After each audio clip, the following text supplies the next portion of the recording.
उन्होंने बहुत कुछ उत्तर प्रदेश की राजनीति में स्पष्ट कर दिया, दीवार पर साफ साफ लिख दिया। बिखरा हुआ विपक्ष, बटा हुआ विपक्ष और सबका फोकस माइनॉरिटीज पे वोट।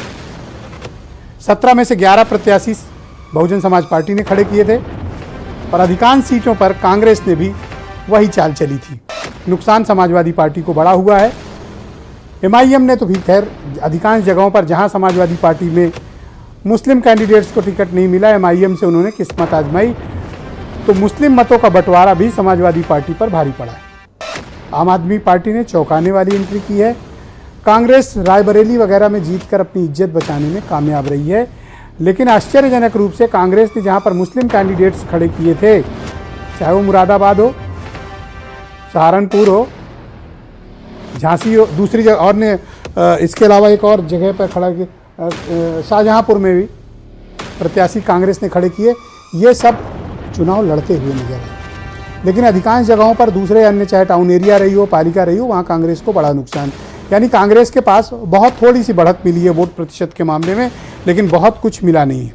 वहीं भारतीय जनता पार्टी ने बहनों भाइयों पूरी ताकत दिखाई, पूरी क्षमता दिखाई और एक बड़े मार्जिन के साथ मुख्यमंत्री योगी आदित्यनाथ के नेतृत्व में भारतीय जनता पार्टी ने यह जीत हासिल करके विपक्ष के साथ साथ पूरे देश को यह संदेश दिया है कि बीजेपी उत्तर प्रदेश में इस वक्त अपराजय है।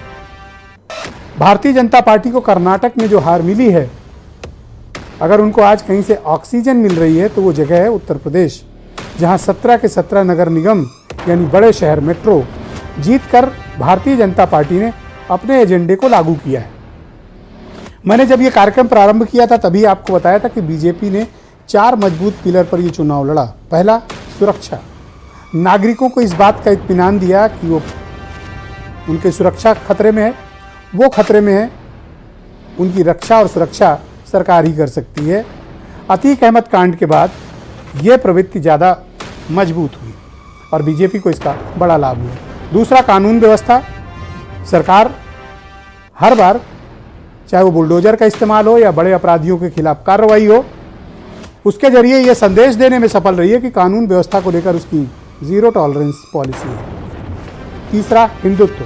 जिस विचारधारा पर भारतीय जनता पार्टी खड़ी है उसको उन्होंने और मजबूत किया है, उसकी धार तेज की है, उसका आधार भी मजबूत किया है। और चौथा विषय, मुख्यमंत्री योगी आदित्यनाथ जनता के बीच ये संदेश देने में सफल रहे कि एक कड़क सरकार चलाते हैं, एक सख्त प्रशासन चलाते हैं और उत्तर प्रदेश के लोगों को ये कड़क सरकार फिलहाल बहुत भा रही है और शहरी मतदाताओं ने भारतीय जनता पार्टी की नीतियों के हिसाब से उन्हें वोट देकर बम्पर जीत दिलाई है। लेकिन कर्नाटक बीजेपी को परेशान भी कर गया है।